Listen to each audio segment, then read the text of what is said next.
How's it going? It's good to see you. I hope you're doing well. Be you new friend or old friend, I'm glad you made it here safely. For those that are new, this is a channel that aims to be your background playlist, a place you can relax and not think while on a break from scrolling. Hi, I'm the Observer, and welcome to this chill session. So real quick, I want to do a jump in here to apologize for anybody who was waiting up for this episode to drop on Monday, as it usually does. Unfortunately, I have been dealing with a fairly large amount of flooding, pushing into like the 400 to 500 gallon range at this stage. We've been working on it since about Sunday night, early Monday morning, and so there wasn't a whole lot of time to edit video and get it uploaded for you, so I just wanted to apologize about that real quick. Other than that, we're going to get back into the main video here. Alright, so kickstarting this video here, we're going to be having a bit of a video format change. There's going to be a slight difference going forward.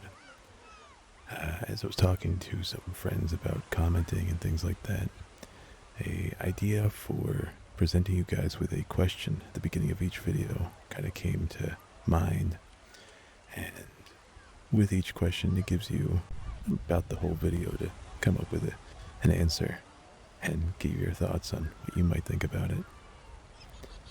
That being said, with this current episode, the question is going to be, what does the word content make you feel? What do you think about it? What is it to you? As a decent idea piece, one of the main games that I play is called Fallout 76. I'm sure I've brought it up before. And in that, there's tons of endgame content, fighting bosses, doing operations, expeditions, going off the map to explore and do different things.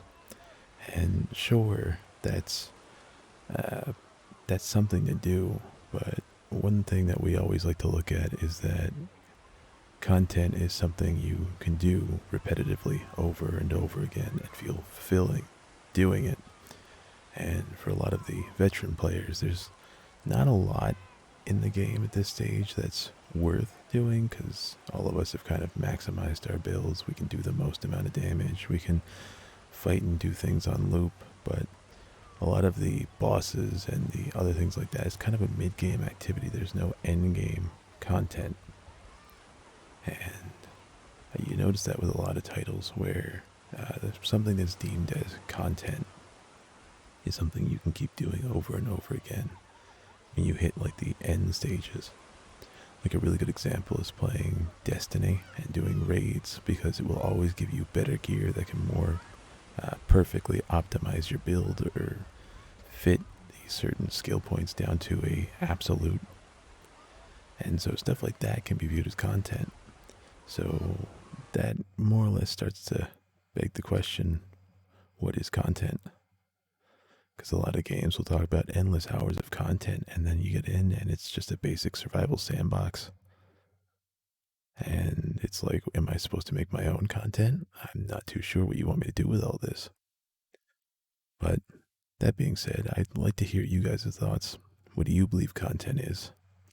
Do you think it is repetitive endgame activities? Do you think it's roleplay and story mechanics?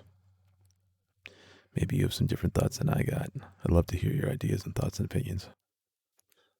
So I'll see you down there in the comments. Start things off, I want to say thanks again for tuning in for this chill session. And, I had a little table of contents I was trying to go through and give some bullet points like, oh, here's what's going to happen in this video, but as per the usual, things don't work out the way you intend. As trying to begin the editing process and figuring out for the section of at least the beginning, I was trying to figure out doing reading comments first or some story time stuff first, but my cuddle monster decided to common interrupt. So I now have a very large lap warmer who's come to join me through the editing process, as during my time moving water and getting the flooding that was mentioned prior under control, I wasn't able to spend as much time with her. Say the very least, she is after her much desired snuggle time. But gotta love the dog, right? That being said, if you have a pet at home and you're watching this one through, I totally recommend grabbing the pet, relaxing, and giving some pets while trying to take a chill pill. And I'll see if I can't join along with you. That being said, we have some comments in for this video, as they were brought in from the last video, and some stories to go through. Hopefully everything can piece itself together pretty well. But with the magic of editing, I'm sure I'll get something done. Apologies if this video isn't as up to snuff as I want it to be. Piecing things together has been a little bit time consuming, as I have to keep stopping, dropping, and running down to take care of flooding waters and stuff like that. But thankfully it seems to have calmed down for now, and doesn't seem like there's any more future storms coming up. But that's just how Mother Nature is, right? It's not help when you are a genetical family line of Murphy's Law. But with that to ado, let's crack into the first comment. So the first comment coming in here is going to be from our friend over at Crafty Sheep Gaming. It's a story time from Sheep. Seems like they had picked up a first phone for a not so truthful trip to see the band, which, I mean, I don't know if I know offhandedly who Puddle of Mud is, but it might be something to look into. But looks like there's a call for anybody else who's got some interesting stories about a first phone. Definitely love to see if some more of you guys respond to that post off the last video, where I told the story of my own accord for a first phone. I'd love to see what kind of comments you guys can go respond with. Maybe you have some interesting first phone stories. Maybe we could touch back on it if it blows up a bit. Right. That being said, appreciate you stopping in, Sheep. It's always good to see you. So, next up, we have local mind reader and our friend Alishka. As the comment she's got for us is talking about story time, and there's that word, content. What does it mean? You always got to do a callback, right? But it seems that she's intrigued for story times, which I definitely think I could start putting out some of those. I think I've got some interesting ones. That being said, we'll start moving in that direction. So thanks for calling it out, Lishka. It's good to see you.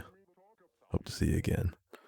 Will say I've been putting a lot of thought into the idea of story time, and I think one of the, if I were to say, holdbacks on that is just trying to find the appropriate timing to put each story in. Like, I can't just smooth transition from talking about go-karts to suddenly we're talking about golf. Like, obviously, sure, they could both be good stories, but how do you easily transition? Oh, we were going around the go-kart track and suddenly we are fourth swing in and talking about how the ball plopped into the water. So that's been one of the struggles for piecing some of this stuff together, is that I think that I could have a bunch of good stories, just trying to figure out how to smooth transition these things. Obviously, I'm not a mastermind for all of this quite yet, but I'm getting there. So I want to take a second to delve into some of the differences I actually managed to find while looking through cut content for the game. And there was a bit of international differences based on like different things, from labels to icons and symbols. One of the ones like on screen here is the differences with the TV channels. Whereas with like the Japanese version had like extra words on the screen, whereas the international copies had none. There's a little detail I hadn't paid a lot of attention to, but seeing as how many like little details of just like an image here or there, or like a receipt doesn't have the same scribbles on it, I thought was really interesting. How that would be just like that slight minute difference. I want to argue that the Japanese exclusive version actually looks better in a lot of cases, but obviously you wouldn't be able to translate some of the words too easily. But I feel like I want to give a try to the Japanese exclusive copy. I'd have to track down either an emulator or go out and get a Japanese exclusive GameCube that's region locked. So either way, it could be an interesting time. Well, coming up here on the last comment we've got from the last video, we got one in from our friend Conrad, and giving a look through. Yeah, no, I totally agree how some of this stuff gets super heavy. Particular plow that the guy was using was one of those like much smaller ones you hook up to the front of a pickup, but all the same, those things still weigh like a whole lot. So the fact that he was able to lift the whole back end of the truck up with the amount of snow was crazy. Sticking to a similar vein in terms of snow-related stories, though, I've actually got a bit of a older one as we're going to get into that section now with story time, as Kama mentioned to Lishka and Conrad here. And before I get too far away, Conrad, I appreciate you coming out again. It's always good to see you. Hope to see you again. Not to cut our time short, but I figure another story might be a better fit. The one I'm going to bring up is from when I was much, much younger and probably a whole lot dumber. But had gone out to this one famous spot in the area for some sledding with my family. And the whole big thing about this was that there was like 2 different difficulty tiers, which difficulty tiers for sledding is its whole entire own thought. But the way it was designed was that it was part of, I believe, a water dam gate break thing. And the way they had set it up was that it was a double hill. So you could start on a lower level that had a flat spot. You could sled down that. And it was probably a good 18, 20, 30 something feet to get from top to bottom. And it was a nice little sled course. Now the interesting part was that the higher difficulty was you could go further back up along towards where the steps were. And you could go to the top of the hill, which was the same hill again, but higher. And that meant that you were going to start from the top, go down, hit a stop gap, and then go down even further. Now, I can a little bit remember when I was that small, because I had to have been maybe like 6 or 7 at the time, real small. And I can remember watching like kids, everybody's going down, they're doing their sledding. Some people are taking a little bit of air time when they hit that juncture for the easier hill. And I think nothing of it. So I'm going down the first hill, going down.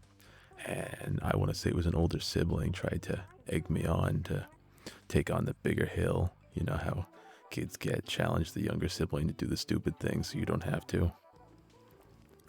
And in the end, I ended up wanting to try the bigger hill, which obviously it's big hill, kind of sketchy, but I started to go through with that. Now we had brought a couple of the sleds, obviously. One of the standard ones was like those oversized boogie boards with the handles where you could have like 2 people sat on it if you wanted. And one of the other ones we had was this much older design from like the 90s or something. It was this purple sled with 2 handbrakes on either side. The reason it was designed this way was in case you wanted to do like drifting while going down the hill. You could pull like the right side brake and the thing would turn out the other way and just do one over the other. And it was super cool. If you decided to pull on both, it would slow you down, which was super useful for a kid to be in control of. Now, I'd like to express that as a individual, I'm not usually easy to get knocked out or get put to sleep, hypnotized, anything like that. But I can remember very vividly beginning to go down the first hill, and the speed picked up tremendously. And somewhere in the back of my mind, my brain was like, this is not okay. Pulled both handbrakes as I hit the center stop gap on the hill. I have zero recollection from what happened after that point. However, as a eyewitness from an aunt who was watching over me, the cousin's family member, described it to me a little bit later on when I could actually understand, was that I had begun going down the first hill. I hit the midpoint, pulled the brakes. The sled stopped. I did not. And as anybody who knows how gravity works and friction, movement, things like that, I went straight off of obviously a fairly high divot on a jump. And apparently I went flying. I have no recollection of that time period. Apparently I was out for several seconds because the last thing I can remember was total blackness, somebody tugging at me. Suddenly there's light and I'm being pulled out of the snow, which obviously I landed face first into. So, moral of the story, do not give a kid who is questioning whether or not they're okay with speed a sled that can break. They will go flying. Honestly, that was like a crazy scenario. It's like, I can still remember back to that. Like, there was no logical means to have given me a sled like that. But all the same, it tells out for a crazy story.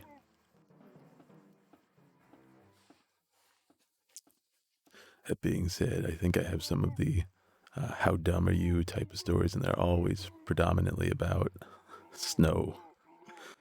Uh, it's like you can think of so many dumb ones. Like, I remember going to pick up an older brother from the airport for like the holidays. I gone with my dad at the time, and we're doing the airport thing. You're going around the circles, you're going around the corners, going around the bend. Oh, they're not there. Go around again, back on the exit, onto the highway, up the street, onto the corner, take the exit, back and forth, round and round, as everybody ends up having to do. Now, it got interesting because on, I want to say like the second or third time making the loop, because we're obviously trying to like wait for the time for my brother to get his baggage and get out, come to the outside to get into the vehicle. We're driving along, and I remember I was looking up because there was an overarching bridge that went above us, and out from the right corner, when you can just start to see it, I see a snowplow, big rig, big, had the extending piece, so like the back would lift up, dump tons of snow, tons of stuff like that. And I thought, that's kind of interesting. I'd be really concerning if they had anything in front of it, because obviously you think a bridge up there's probably not going to have a whole lot of snow. No. That snowplow was pushing snow off of the side. I saw it coming around the corner, watched it, saw the exact moment when it was above us, and all you could see was a pile of snow coming off of a bridge that was like 30 feet up as it splatted on our windshield, completely covered the entire windshield. I think everybody else around us saw that happen because all the vehicles didn't seem to become a problem as we had to slow down and stop. We couldn't see. The entire windshield was caked on. It was packed. You could not get that stuff. No wipers, no nothing. We had to try to brute force our way to climb onto the windshield to try to pull some of this intensively packed sludge off of the windshield. And all I can remember is like my dad is like sticking his head out the window trying to drive the vehicle. And my only thought is, who was irresponsible enough to let a snowplow push snow off of a cliff onto a street of vehicles? Like, there is some part of airport security that needed to be rearranged because that was stupid. But yeah, no, it's like all the dumb stories always seem to fluctuate and come around when snow gets involved. I do have one more offhanded story, aside from jumping around from one silly one to another. Another really, I'd say, toned back story in terms of snow. And I want to say that whenever snow is involved, it adds this like whimsical era to the surroundings, like something mysterious that you shouldn't expect could just happen, which I don't know why it comes about. It's just another type of weather that we have here on our good old ball of liquid and death. But what it ended up being was it was a late night closing in on the Christmas Eve, I want to say. Maybe like the 21st or something like that. But I remember it was like really late out, maybe like 9, 10, 11, something like that. And I can remember looking out the window and there was like a single street light on. It was heavy duty, dead set packed snow. The plows weren't really coming through all that frequently, but the road was down low enough that you could kind of see if something was there. And I remember looking out, and all you see out the corner of the window that was available is this little creature. You look at this creature, try to get a close look, figure out what is that as it's walking down the center of the street lane. And lo and behold, there is a all-white Arctic-looking fox. And I can't even begin to express the fact that that shouldn't be where I live, as we are way far away from where I think they inhabit, which is usually up towards like Canada or something like that. But it's just like the craziest thing is you watch it walking slowly down the hill. Now, obviously, I thought, okay, that's whimsical enough as it is. Uh, that's probably a once in a lifetime thing you just get to randomly see go in front of your house. So don't think too much of it. I want to say half an hour, maybe an hour and a half later, I can't even remember why I felt the need to look out the window again, check out, see how the snow is going. Maybe it's piled up more. And from now the left side, walking up the center of the road, there's an Arctic all-white fox just walking up the street, now with a carcass in its mouth, meaning Mama went out to go hunt so she could feed the kids in the middle of this random snowy storm. And I can't even begin to express how like unbelievable that sight was. It's just like that's one of those like pictures or it didn't happen kind of scenarios. And honestly, as a individual, I've always believed that when it comes to cool stories like this, word of mouth is one of the better ways to spread it, because taking a picture almost ruins it, because that is just so like mystical and crazy that that actually got to happen, that if people don't want to believe you, well, your loss. It was something cool, but I can still remember it vividly. It's one of my favorite stories to tell when it comes around to snowy time stories, just because I feel like that really embodies the holiday magic, if you want to refer to it that way.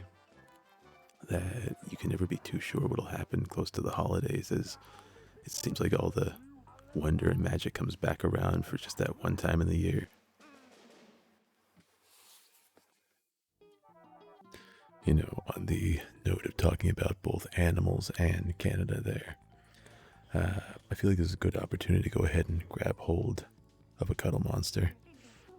And maybe I could throw in a small story here about actually going and getting my pooch. As I've shown before, you guys have seen my cuddle monster. It's Clover the dog. And I still remember going out to get her. The actual place she was located almost in the Canadian border. It was up in, I want to say, Vermont or New Hampshire. I can't remember exactly which state offhandedly, but a sibling's significant other at the time, like their cousin was doing some truck driving and had stopped through and seen a sign about blue heeler puppies for however much they had had the sign listed at the time. I think it was for 500, which was such a crazy price tag concept. And we'd ended up hearing back from them that, yeah, they went over, checked it out, because obviously the guy wanted a driving companion for the truck rides. And so we went and took a look. Yeah, they had blue heeler pups and basically paid 500 for it. And I had heard about that and I was mulling over, because my favorite breed has always been blue heelers. And I kept thinking, well, I don't need it, but I want it, but I don't need it, but I'd like it. And one day I said, whatever, I went to go get it. So packed up for a ride, went with a family member, and we went for the, I want to say like 3-hour drive to get all the way up there. And it was a fairly long trip. And I remember we were starting to just like, we got to the edge of this farm, and it was an Amish farm. So like down at the base, I imagine is where the father was living, and the mother was a part of the Amish farm up the hill. And we slowly start to roll up. You can obviously see the structures and stuff, and tons of animals. I swear, the craziest thing was that out of the back fenced in area, an ostrich stuck its head up, which I am gonna say right now, I could have expected llamas, alpacas. I could have expected horses. I did not expect an ostrich. And it's just one of those things. It's just like, you know what? You do you. We're here for dog. So, obviously, as soon as we roll up, we're in a very quiet. It was a Prius, and the mother comes out of nowhere to alert the family that we're here, and the father of the household comes out to meet us. The mother has to do a quick perimeter. She goes, sniffs me, sniffs my family member, does a walk around the vehicle, comes back around again. The father of the household talks to us, and I express that we are here for the puppies, as I'd heard about it through a family friend. And he proceeds to direct us. There's this little barn over here on the side. It's like a little shed type of thing, not too big, not too small. And smells and stuff aside, I remember stepping into this very fly heavy coop, and there you are. There's like 9 blue heeler pups just figuring out what they're doing with life. And I mentioned that I was looking for a female in this particular case, so he sorts through, picks up a couple of them, goes through, and picks one up, gives it to me, and I put it up, like hold it like a baby. The dog sits there, it's like wiggling around, looking at me, doing its thing, and I don't feel anything, so hand the pup back off. We move on, try another one, same kind of ordeal. This one stops, it like sits there, looks at me, is like, oh, you exist. It's like, yeah, no, dog is very loving, I can get that, but not like that spark, because a saying that my family's always lived by is that you don't pick a dog will pick you. And I want to express that that is a very important thing to keep in mind whenever you are going on to become a pet parent and finding a companion, is that really you can love a dog to pieces, but if that dog didn't pick you, then it's never going to work out. At least it won't work out as well as finding the right one can be. Now, in this instance, we get to the third pup, which there's only a handful left, so I'm thinking I gotta find one that we really click, and then he hands me who is soon to be Clover Dog, and I'll throw up an image or two throughout this as some of the images of when she was small.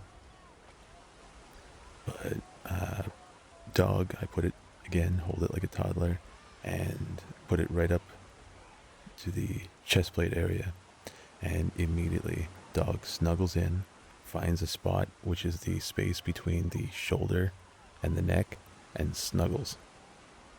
And yeah, that's cute. A lot of people would think, get a quick smile out of that, but in that moment kind of knew, because she pulled her head back and looked at me for a second, and then went back to snuggling again. So it's like, you know, that's the pup right there.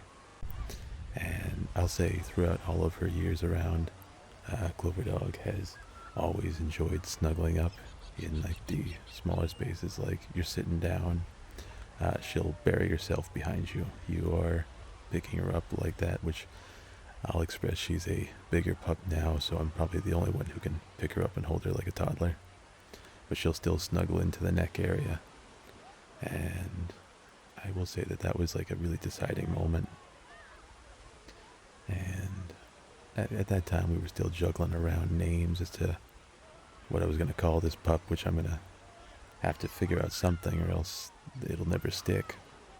And I'm tossing around this name and that name, and like you think like, oh, the dog looks like it's made out of rusted sheet metal, maybe something post-apocalyptic, maybe a reference, because I keep tossing this idea of dog meat, but didn't quite fit because I've always known in Fallout Universe dog meat was a boy dog.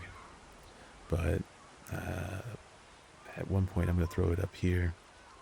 We'd stopped at a little rest stop so I could kind of get to meet this dog because she was not at all in the mindset of like what is petting. I don't like that. I don't know what this is. And when we had stopped in this rest area, the two of us had kind of like snuggled around and got to meet each other. And I think this right here, perfect photo ever of her sitting in this patch of grass. And in that moment, the name Clover came to mind.